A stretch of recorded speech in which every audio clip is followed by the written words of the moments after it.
Bonjour, je suis Alexandra Tourigny-Fleury, la directrice du Centre d'art Jacques et Michel Auger. Et le Centre d'art présente du 22 mai au 2 avril l'exposition Ressemble à personne. L'exposition Ressemble à personne, c'est une exposition jeunesse qui aborde les thématiques de la diversité corporelle, de l'acceptation de soi et de la multitude des identités. C'est une exposition jeunesse, oui, qui a été pensée avec une sensibilité particulière pour les enfants, mais c'est vraiment une exposition qui s'adresse à tous. L'exposition présente le travail de Jérémy Deschamps-Bussière, de Vincent Morissette, de Caroline Robert, de Fontaine-le-Riche et de Ludovic Bonnet. C'est une exposition qui a été produite et mise en circulation par le Centre d'exposition Raymond Lanier à Trois-Rivières. C'est une exposition qui est itinérante, donc qui va voyager partout au Québec dans les prochaines années, mais on est très fiers ici au Centre d'art Jacques et Michel Auger d'être le premier arrêt de cette tournée québécoise et canadienne de l'exposition.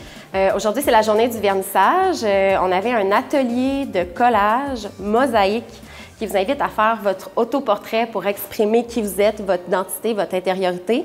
C'est un atelier qui était disponible pendant le vernissage, mais qui sera aussi disponible en libre service tout au long de l'exposition.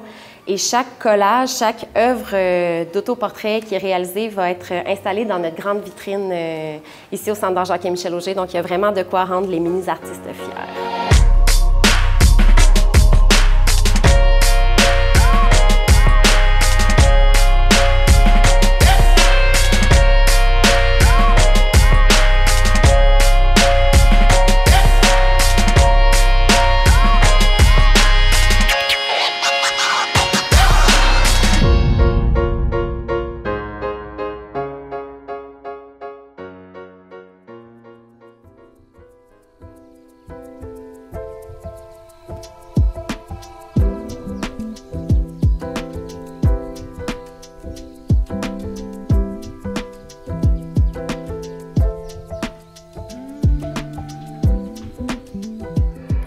Donc, je suis avec Fontaine-le-Riche qui présente l'œuvre unique dans l'exposition Ressemble à personne.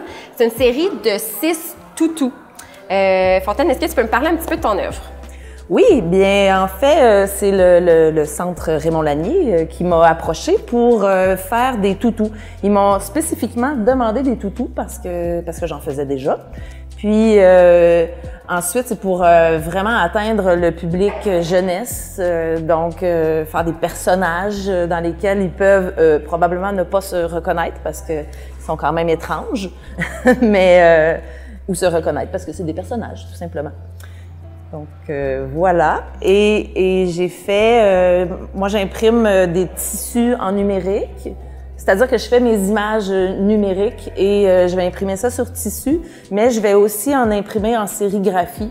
Donc après, c'est un mélange des deux, puis de textures d'autres sortes de tissus que j'ai amalgamé pour créer tout ça. Oui, donc un mélange d'impression numérique sur tissu, de sérigraphie et de couture finalement pour faire ces toutous-là.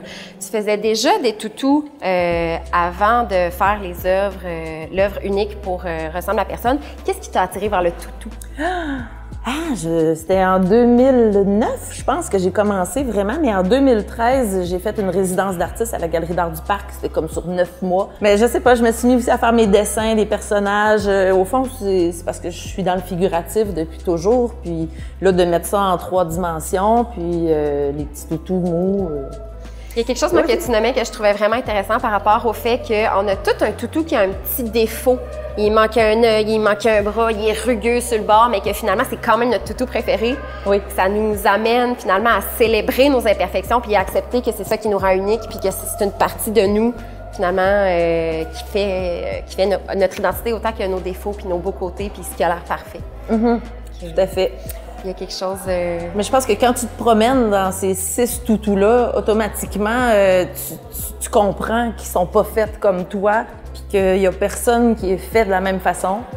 Puis voilà, donc simplement des petites différences de couleurs, d'émotions aussi, parce qu'il y a des personnages qui sont comme un peu plus... j'en vois un juste là, il fait une grimace. Ou un autre qui joue, là, qui est déguisé, qui a comme un petit visage avec masqué, puis avec son nez en carotte. En tout cas, bref, il y a même M. Patate, on dirait. Ils ont tous des différences, puis ils sont ensemble quand même, donc c'est... Je pense que Voilà. Différentes émotions, différentes humeurs. Donc, finalement, l'acceptation de soi, ça passe aussi par l'acceptation de ce qu'on ressent à l'intérieur. C'est un peu ça que tes toutous nous disent aussi. Oui. Je pense que tu le dis tellement bien que je vois pas qu'est-ce que je pourrais rajouter d'autre. C'est ça. C'est dit. Fontaine, tu vas être avec nous au Centre d'art Jacques-Michel Auger le 12 avril pour un atelier de création de toutous. Est-ce que tu peux nous dire un petit peu qu'est-ce qu'on va faire dans le cadre de cet atelier-là? Alors, on va faire, premièrement, il va y avoir une démonstration de sérigraphie que je vais faire. Donc, il y aura possibilité pour chacun d'imprimer un petit quelque chose sur papier et ou sur tissu. Et là, de ce tissu-là, on va faire un petit personnage très simple, à rembourrer probablement avec du papier journal, là, juste pour, pas pour que ça perdure dans le temps, mais si quelqu'un veut le rembourrer chez lui après ou... Mais je dis ça, puis en fait, je sais pas, parce que rendu là, peut-être qu'on aura de la bourrure pour le faire, là, mais l'idée, c'était la récupération du matériau, puis je trouve ça le fun de voir qu'on peut le faire, l'adapter à n'importe quel matériau, situation, puis voilà. Donc, on va créer un petit personnage. Donc, un petit toutou à faire, à personnaliser, un petit toutou unique. Oui. Autant unique que chaque personne qui va pouvoir le créer, un toutou qu'on retrouvera nulle part en magasin. Voilà, et je vais présenter aussi mon travail un peu pour vraiment déjeuner les gens puis voir à quel point on peut être libre dans l'idée de faire un personnage qui soit pas rigide et normal. Bon. Merci beaucoup, Fontaine. Tous normaux. Tous normaux et tous uniques. Tous normaux et tous uniques. Voilà, c'est fantastique. Merci beaucoup, Fontaine. On se retrouve le 12 pour l'atelier ici au Centre d'art Jacques-Michel Auger. Merci.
Jérémy, qui est ici avec moi, nous présente l'œuvre Mémoire thermique dans le cadre de l'exposition Ressemble à personne. Jérémy, est-ce que tu peux nous parler un petit peu de ton œuvre? Oui, bien en fait, l'œuvre, c'est le mur au complet avec les sculptures. Donc, on a des sculptures, des œuvres en 2D qui sont principalement des estampes numériques faites à partir de photogrammétrie, où est-ce que je suis venu appliquer des captures d'images thermiques par-dessus par la suite.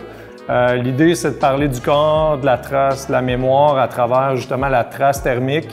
De là, le titre de l'œuvre qui est Mémoire thermique.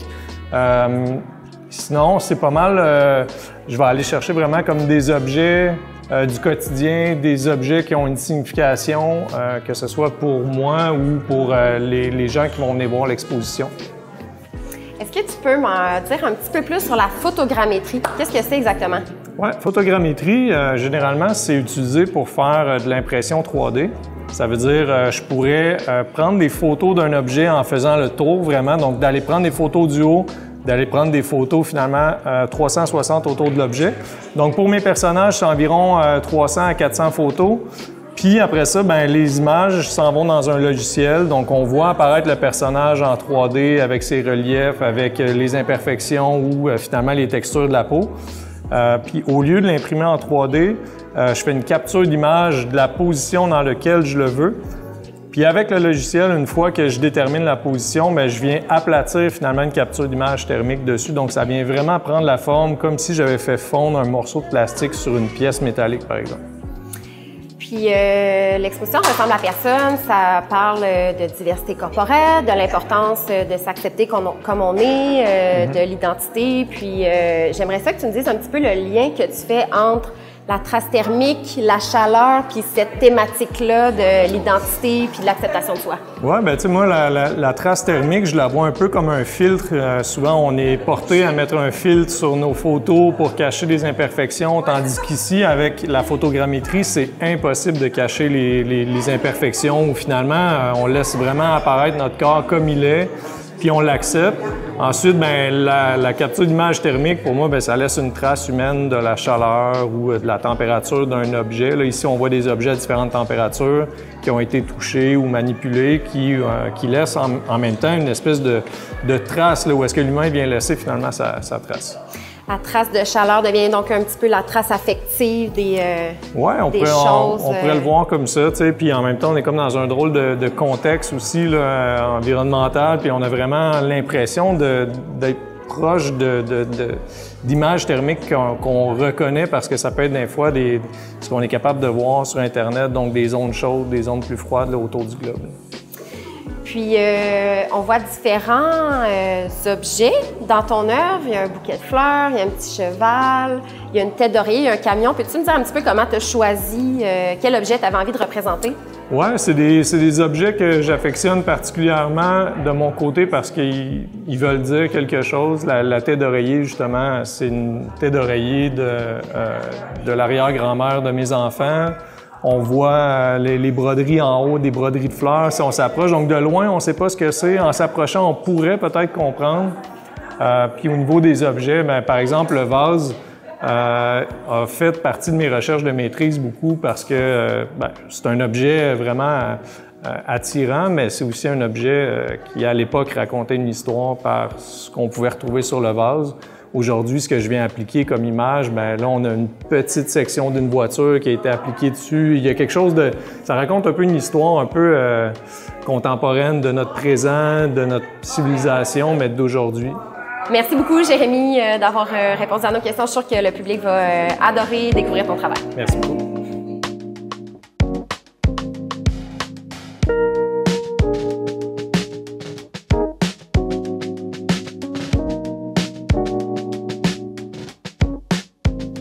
L'exposition est en salle du 22 mai au 2 avril. Ça nous fait toujours plaisir de vous recevoir. Puis on a toujours notre équipe de médiation aussi qui est là sur place pour vous faire visiter et répondre à vos questions. Donc, venez nous voir.